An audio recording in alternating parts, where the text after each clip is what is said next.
TV Karimnagar నుంచి. Telangana Congress working president Jaggareddy మీడియాతో మాట్లాడుతున్నారు. లైవ్ లో చూద్దాం.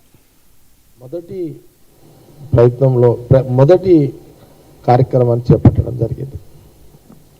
దాని తర్వాత ఆ రోజున టాటా ఉండ్రి, వీళ్ళందరూ ఉండ్రి, కానీ ఎవరు కూడా రాకపోతే ఆ రోజు ఇండస్ట్రీస్ని ఈ దేశానికి తీసుకురావడము, అంచెలంచెల ఇండస్ట్రీని డెవలప్ చేయడము, ఎంప్లాయ్మెంట్ను డెవలప్ చేయడం, ఇదంతా కూడా ప్రధానమంత్రి నెహ్రూ గారు అప్పుడు చేయడం జరిగింది. ఇది నంబర్ 1 పాయింట్. జవహర్లాల్ నెహ్రూ అంటే మన రాహుల్ గాంధీ గారి యొక్క ముత్తాత. నంబర్ 1 రిజల్ట్ ఇది, దేశ ప్రజల కోసం చేసింది. ఇందులో ఎక్కడన్నా బీజేపీ మరి లక్ష్మణ్ గారు ఏమన్నా అప్పుడు లేదు, మోడీ గారు ఏమన్నా మోడీ ఉన్నాడా లేకపోతే అమిత్ షా ఉన్నాడా, అప్పుడు ఏదన్నా వాళ్ళ కంట్రిబ్యూషన్ ఏముందా అనేది కొంత క్లారిఫై చేయండి better. Okay. Number two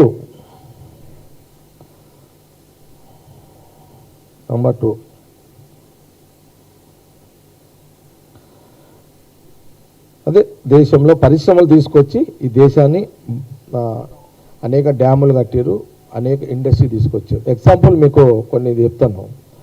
Jawaharlal Nehru గారు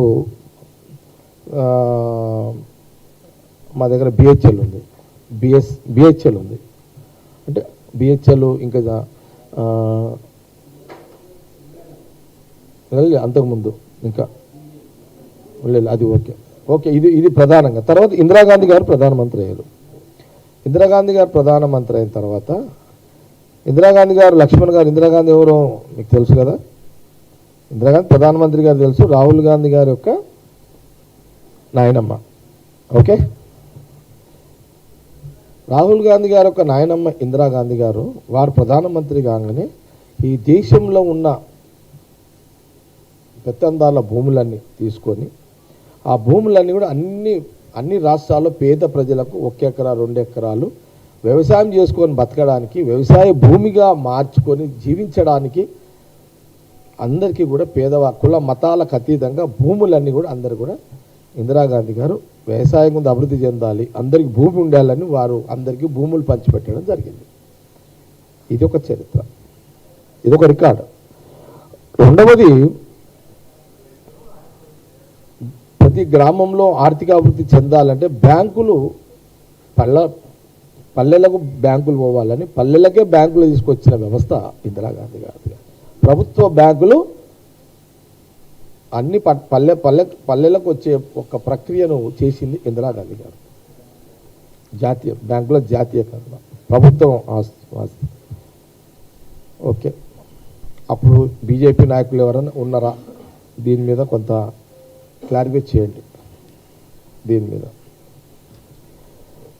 ఇంకో పాయింట్ ఏంటంటే మా జిల్లాకు, ఉమ్మడి జిల్లా ఏదైతే ఉందో మెదక్ ఉమ్మడి జిల్లాలో అసలు బాలనగర్ ఐడియాలు ఎవరు తెచ్చారు? ఒకటి. బిహెచ్ఎల్ ఎవరు తెచ్చారు? బిహెచ్ఎల్ తెచ్చింది రాహుల్ గాంధీ గారి కుటుంబమే. ఎక్రిసార్ తెచ్చింది రాహుల్ గాంధీ గారి కుటుంబమే. బీడీఎల్ తెచ్చింది ఇందిరాగాంధీ గారి, మన రాహుల్ గాంధీ గారి కుటుంబమే. మత ఆర్డినెన్స్ ఫ్యాక్టరీ ఎద్దుమేళం సంగారెడ్డి తెచ్చింది రాహుల్ గాంధీ గారి కుటుంబమే.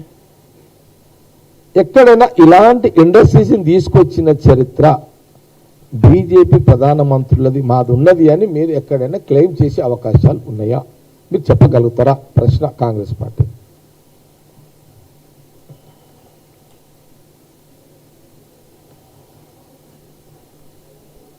ఓకే. ఇందిరాగాంధీ గారిది అదొక చరిత్ర. ఇంకోటి, దాని తర్వాత వారు దేశ ప్రజల కోసం కొన్ని పాలసీలు, టెర్రరిస్టులను అంతమొంచే ప్రక్రియలో భాగమే ఇందిరాగాంధీ గారు చంపబడ్డారు, బలిదానం అయ్యారు. ఇదొక చరిత్ర. దాని తర్వాత ఇందిరాగాంధీ గారి తర్వాత రాజీవ్ గాంధీ గారు ప్రధానమంత్రిగా దేశ ప్రజలు మళ్ళీ అతను చేశారు. రాజీవ్ గాంధీ